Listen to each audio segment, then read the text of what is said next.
Assalamualaikum warahmatullahi wabarakatuh. Alhamdulillahirabbil alamin. Wassalatu wassalamu ala sayyidina Muhammadin wa ala alihi wa sahbihi ajmain. Amma ba'd. Alhamdulillah, kita pada hari ini bisa ketemu lagi dalam kuliah pertemuan ke-10. Kita pada hari ini akan belajar bersama-sama cara menyusun silabus berbasis saintifik langkah ketiga, yaitu mengumpulkan informasi. Sebelum kita mulai, mari kita baca basmalah. Bismillahirrahmanirrahim. Teman-teman, sebelum kita mulai, pastikan langkah pertama udah selesai, yaitu mengamati. Langkah kedua juga udah selesai, yaitu menanya. Sekarang masuk langkah ketiga, yaitu mengumpulkan informasi. Ini ada rambu-rambu untuk langkah ketiga dari pembelajaran saintifik, yaitu mengumpulkan informasi. Sebelum kita masuk langkah ketiga, perlu diperhatikan nanti dalam menyusun RPP atau dalam pelaksanaan RPP adalah dua hal yang menjadi satu, yaitu langkah pertama mengamati, langkah kedua menyana. Itu dalam pelaksanaan nanti tidak terpisah atau tidak dua langkah kegiatan. Artinya guru menyuruh siswa-siswi untuk menyimak video 5 menit. Kemudian setelah itu guru menyuruh siswa-siswi membuat pertanyaan dari video 5 menit. Itu salah, tidak begitu ya.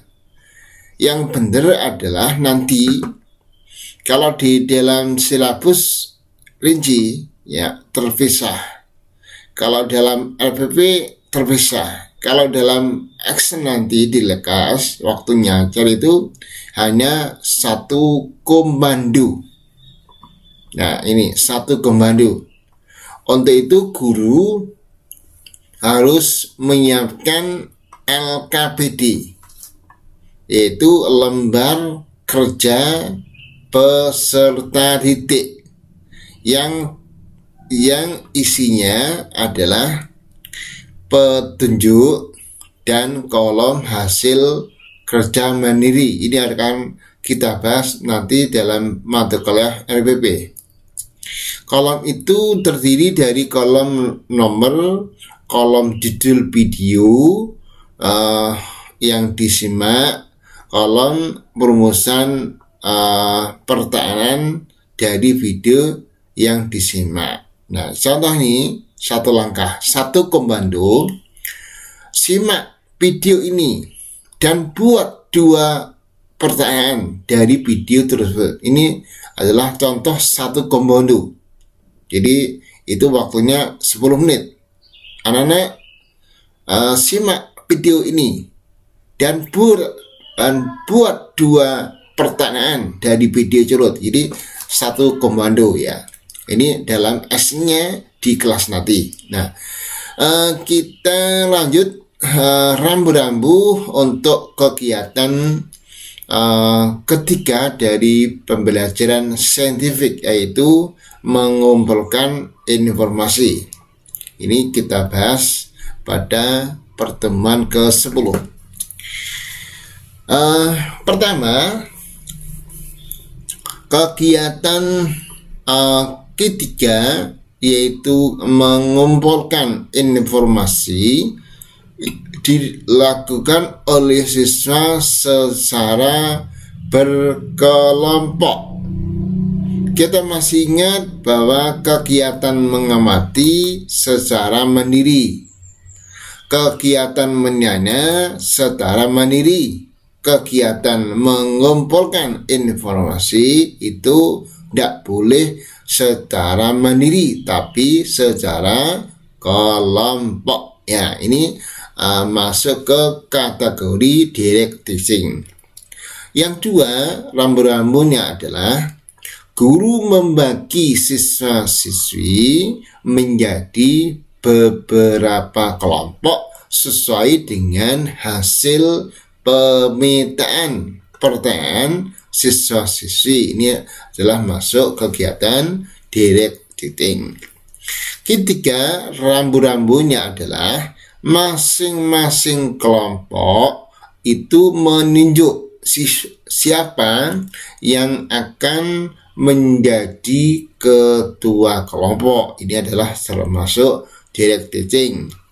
Guru membagikan LKPD atau lembar kerja peserta didik, nanti akan dilamparkan di RPP tahun depan, bulan depan, bulan 9 kita ketemu lagi dalam mata kuliah RPP. Guru membagikan LKPD kepada ketua kelompok yang berisi petunjuk dan kolom hasil kerja kelompok.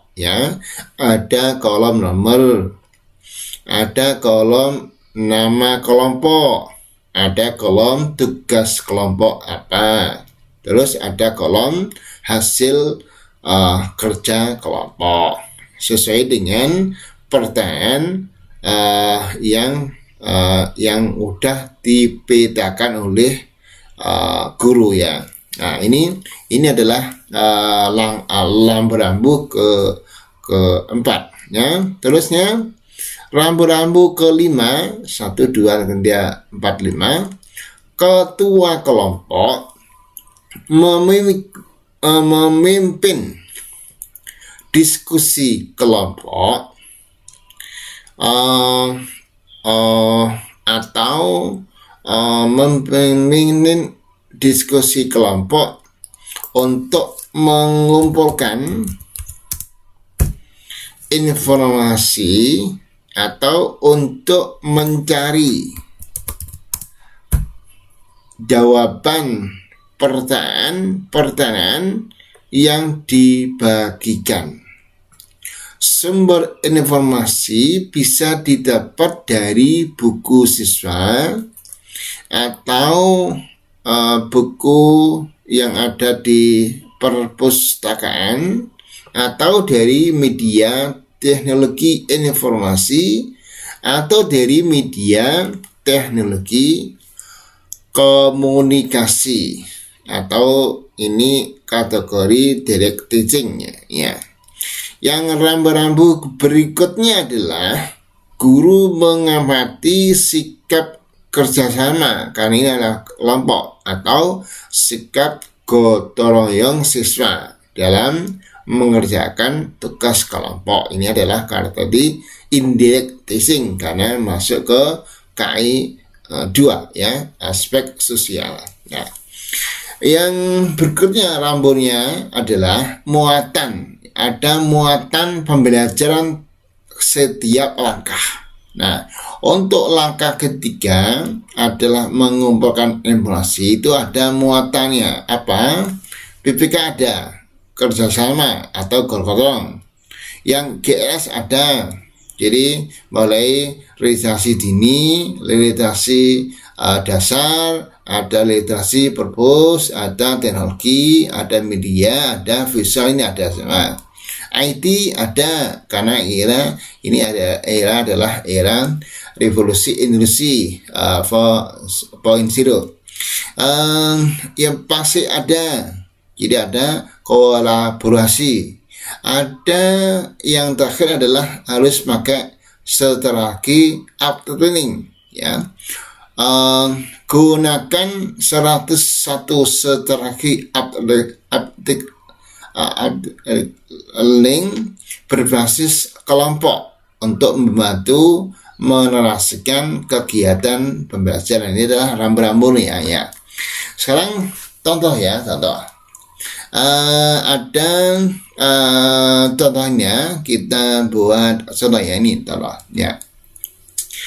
Kita copy paste hasil kerja video ke 9 ya. Ini kan video ke 10 ya. Ini hasil kerja, tugas gambarin sampai menanya di copy, terus ditambahi mengumpulkan informasi ya. Ini contohnya adalah ini sudah selesai, mengamati udah selesai, menanya udah selesai minggu lalu. Sekarang narasi kegiatan mengumpulkan informasi dalam silabus kolom berapa ini? Kolom 4 ya, kolom 4 ya. Jadi ini contohnya, kita baca. Contohnya narasi ya. Guru memaki. Nah, ini siswa-siswi menjadi 4 kelompok. Nah, ini saya bagi 40. Boleh 5, boleh 6, boleh 3, boleh 2 sesuai dengan hasil pemetaan soal yang dibuat oleh atau pertanyaan yang dibuat oleh siswa. Nah, ini saya bagi menjadi 4 kelompok. Kelompok pertama mengumpulkan informasi untuk menjawab pertanyaan nomor 1 dan 2. Apa itu ini ya? 1, 2. 1, apa pertanyaan zakat berita? 2, apa syarat wajib zakat fitrah? Ini adalah tugas kelompok 1. Untuk kelompok 2, tugasnya apa? Mengumpulkan informasi untuk menjawab pertanyaan nomor 3 dan 4. Nah, kelompok 3 tugasnya adalah mengumpulkan informasi untuk menjawab pertanyaan nomor 5 dan 6. Untuk kelompok 4 tugasnya adalah mengumpulkan informasi untuk menjawab pertanyaan nomor 7 dan 8. Ini adalah nomornya ya. Ini saya kasih nomor ya, ini ya. Ini ada nomor 1 sampai nomor 8. Ini pertanyaan yang dibuat oleh siswa dengan bantuan guru ya. Ini udah selesai, kita bagi 4 kelompok. Nah, terusnya masing-masing kelompok itu menunjuk siapa yang menjadi ketua kelompok. Ini masuk direct titik ya. Nah, terus guru membagikan LKPD kepada ketua kelompok yang isinya adalah ada penunjuk, ada kolom hasil kerja kelompok, ada kolom nomor, ada kolom nama kelompok, ada kolom tugas kelompok, ini ya. Terus ada kolom hasil kerja kelompok sesuai dengan pertanyaan hasil pemetaan pertanyaan ya yang dibuat oleh siswa-siswi. Jadi sesuai dengan kelompok masing-masing. Nah, berikutnya adalah ketua kelompok memimpin diskusi kelompok, mengumpulkan informasi untuk mencari jawaban pertanyaan yang dibagikan ya. Jadi ini bisa bersumber dari informasi itu dari buku. Jadi ini sumber informasi. Jadi ini titik ya, ini sumber informasi bisa didapat dari pertama dari buku siswa Mafal Fikih kelas 5 MI edisi tahun 2019. Ini bisa dilihat di ini harus ditulis nih lamannya, linknya ya. Ini kalau klik ini muncul bukunya ya, muncul ini adalah bukunya, ini tinggal di dalam download ya ini. Ini adalah yang dua adalah media teknologi. Ini adalah ditulis linknya.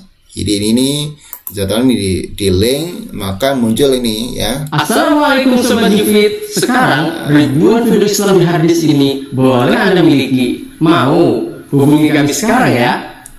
Kami tunggu ya. Serba-serbi Ramadan bagian ketiga. Zakat fitrah. Zakat fitrah merupakan zakat yang wajib ditunaikan setelah menyelesaikan Ramadan sebagai pembersih bagi orang yang berpuasa dari segala kekurangan. Nah, ini adalah semua di linknya. Jadi ini adalah semua adalah sumber yang disediakan untuk mencari jawaban dari 8 pertanyaan yang dibuat oleh siswa. Ini adalah sumbernya ya. Yang berikutnya adalah guru mengamati sikap kerjasama atau gotong royong siswa dalam mengerjakan tugas kelompok. Ini adalah masuk kategori ini.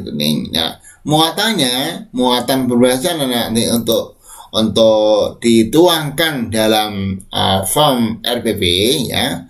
Pertama adalah ada BPK, ada gotong. Yang dua adalah GRS. Jadi dini, ada jelasan, ada fokus, ada teknologi, ada media, audio, visual ya.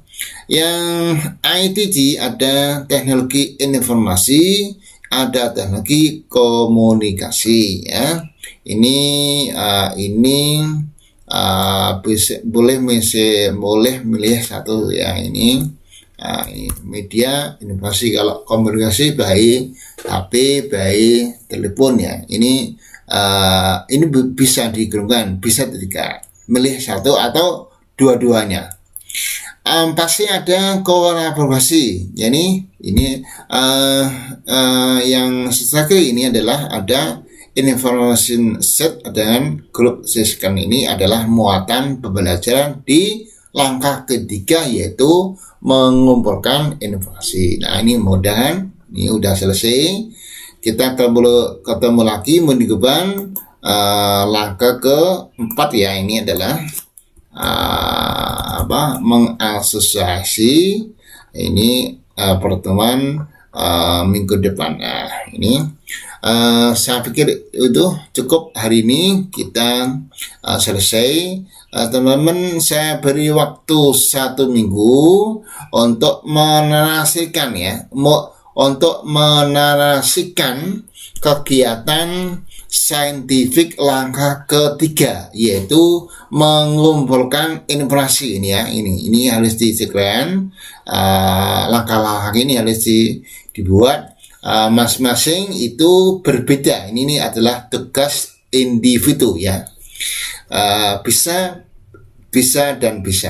Kita akhiri dengan bacaan Alhamdulillah rabbil alamin. Wassalamualaikum warahmatullahi wabarakatuh.